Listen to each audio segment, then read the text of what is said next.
Hello guys, ndagusuje kandi ngwaye ikaze wahisemo kunkurikira hano ukabikora ukunze n'umutima wawe. Imana iguhereze umugisha, nizere ko mumeze neza aho muri hagiye hatandukanye, haba hanze y'u Rwanda cyangwa se mukaba muri no mu Rwanda, ariko mugakurikira ibiganiro mbagezaho. Njya mbibona muntira courage, mukanda like, mukora flow, mugira mukora share, ibyo byose njya mbibona.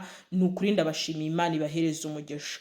Nshuti bakunzi rero, nizere ko mumeze neza. Abatameze neza nkunda kubabwira ngo mukomere mu ijuru, hari Imana itabara idasabye ibisobanuro, hari Imana itabara itita ku mabwire ngo umuntu abe yajya kuguteranya nayo. Rero iyo Mana igusure, mutindane, igukemurire ibibazo, iguhumurize, iguhereze umugisha. Kino kibazo abantu bakimbajijeho ari benshi cyane, njya nyezamo amaso iyo mbonye umwanya muri comment nkabibona, nkabona ko abantu bakeneye kongera kwibutswa nk'uko mpora mbivuga. Erega mujye munkurikira hano, munkurikire no ku Nkomangiro TV, bizagenda neza. Inkomangiro TV YouTube yanjye yanyu, niho tubonera ibisobanuro birambuye. Hanyuma iyo nkurikire hano ushobora kubona ibintu biri rezima, ariko wajya ku Nkomangiro ukabona ibintu birambuye bikarushaho kugenda neza. Ntukemere rero ko umubiri wawe urwara ngo byakire. Jya ugerageza urwanye iyo ndwara, kandi birakira. Nta ndwara idakira iyo wabyitayeho. Mu ijuru hari Imana ikiza. Ijambo ryayo riravuga ngo nta wundi mukiza utari njye, kandi ndakiza nkabigaragaza. Rero iyo Mana niyo tugomba kwiringira, hanyuma tukivurisha ibyo yaremye. Tuzagubwa neza, tuzakira. Ufite ikibazo cya infection, ama infection amaze abantu, nababwiye ko ngira umuti kandi murabizi, ariko uyu muti wo reka twe kuwutindaho. Ubu nje kukwibwirira ibyo ushobora gukoresha, cyane ko ubukungu bumeze nabi muri iyi minsi. Ushobora no kutawugura kubera ubukene, ariko kandi hari ibimera bikwegereye ushobora kwifashisha ugakira izi infection. Njye narababwiye ngo ntabwo target ari iyo kubagurisha imiti, kuko ibi ngibi byo byanaje nyuma, sibyo? Ntabwo rero target ari iyo kubagurisha uyu muti, ahubwo target yanjye niyo kuvura ugakira. Impamvu tuba twateguye uyu muti, tuba duteganya ko hari abantu badashobora kubona ibyo byatsi cyangwa se ibyo bimera, sibyo? Kijye cyumvikana neza. Hanyuma rero reka tubanze tumenye ngo infection ubundi ni iki. Ubwo bwandu bwo mu gitsina cyane cyane bukunze kwibasira igitsina gore, sibyo?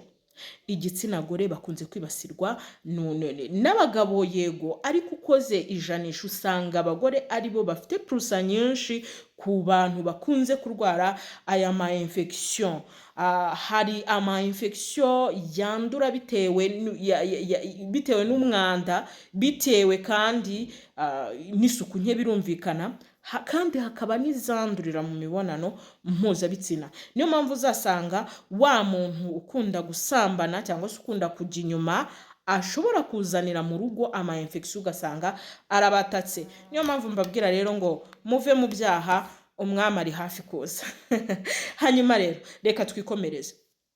Nagiye mbisobanura ku Nkomangiro TV, ngenda mbabwira ibimenyetso bishobora kukwereka ko ufite infection. Noneho kandi infection ni indwara mbi ku buryo ishobora kuza gake. Wowe ukumva pas grave, ukumva ntago bikomeye, ariko irakura. Ni indwara mbi ikura. Niyo mpamvu rero njya nkunda kubabwira ngo ukibonaho bimwe mu bimenyetso, ni byiza kugana kwa muganga bakakubwira bati urwaye infection, hanyuma ukivurisha iby'Imana yaremye. Bivura infection ku kigero ntabasha kukubwira. Ni gute rero ushobora kwivura ama infection, sibyo?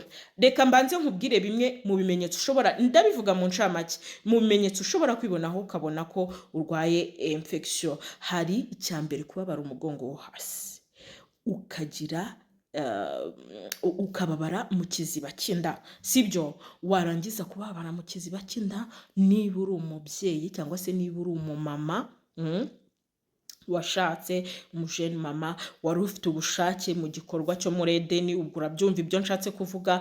Icyo gihe bwansi nkwibutse ko infection ari indwara mbi, ishobora kuzibya amatrompe, igatera utubyimba ku matrompe, ishobora kandi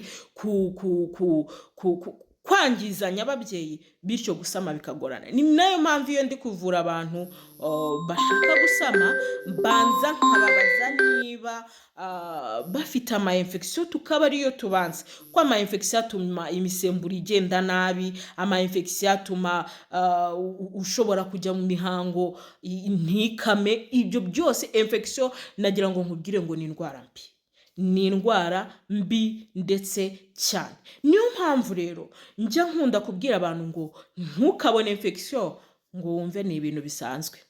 Ntago ari ibintu bisanzwe. Nkubwire ko infection ari mbi cyane, zishobora kukubuza ubushake, zishobora kukubuza urubyaro rwose ntubyare. Kandi kubera infection uzasanga abantu benshi bavuga ngo amatrompe yajemo amazi cyangwa yajeho utubyimba bitewe n'ama infection yandenze. Ibyo rero ni bibi cyane, niyo mpamvu ugomba kuzivura ushyizeho umwete. Hanyuma rero hari n'abandi usanga bagira ururenda rusa nabi, ruza kuri suve cyangwa se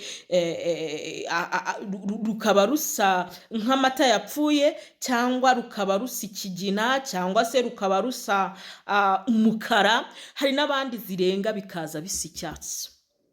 Ntubone biri kuza gake, ntugire ngo ntuzagera kuri etape yuko biza ari icyatsi. Bakambara pad kuva ku wa mbere kugeza kundi acyambara pad. Ibyo bintu rero ntago bikwiye. None se urambwira ngo urambara pad urambara pad uri mu kibada? Ibyo bintu ntago bikwiye. Reka nihute. Hari n'abaribwa akumva yashima, akumva uburyaryate, yajya gusoba hakaza gatonyanga gake, noneho kakaza kanagira gute, kanamwokera. Umuntu wabimubwira wenda ni umukecuru agahita akubwira ngo ni igifumbi. No. Ivuze infection s'il vous plaît. Njyemba numva noneho ngiye kuzajya mfata ikibando ngiye nkajya muri buri rugo rurimo umubyeyi ngewe ngahangana nawe. Ntago ari ibintu bisirimutse kurwara infection, sibyo? Hari n'abazandurira mu matoilette. Nababwiye ko ugomba kwitwaza gourde nko kutwara amazi yo kunywa, washyizemo amazi, washyizemo umuravumba. Mbere yo kujya muri ariya matoilette ukabanza ukanyanyagisa ayo mazi, microbe zitazipfa, hanyuma ukajyaho nturware infection. S'il vous plaît, mugakunda kunywa amazi menshi, amazi ahagije. Reka rero nkubwire ibimera ushobora gukoresha. Hanyuma ibyo bimera iyo ubibuze nibwo umpamagara ugatwara uyu muti ukawugura. Fata cyprès cyangwa igicupuri bitewe nuko ahuri babyita. Hanyuma ufate imikamati 2 nkuko nguko, sibyo? Cyprès, ufate capsine imikamati 2 gutya, ufate umushishiri imikamati 2 gutya. Hanyuma uterere mu mazi litiro 3 uyateke. Numara kuyateka hanyuma uhita ubishyira mu kadobo wateguye neza, wakwicaraho ntigaturike. Bwa budobo bukomeye nibwo bwiza. Warangiza ugakatiramo tungurusumu duheke 10. Warangiza ukareka bigasa nk'ibihora ku buryo uticaraho ngo bigutwike.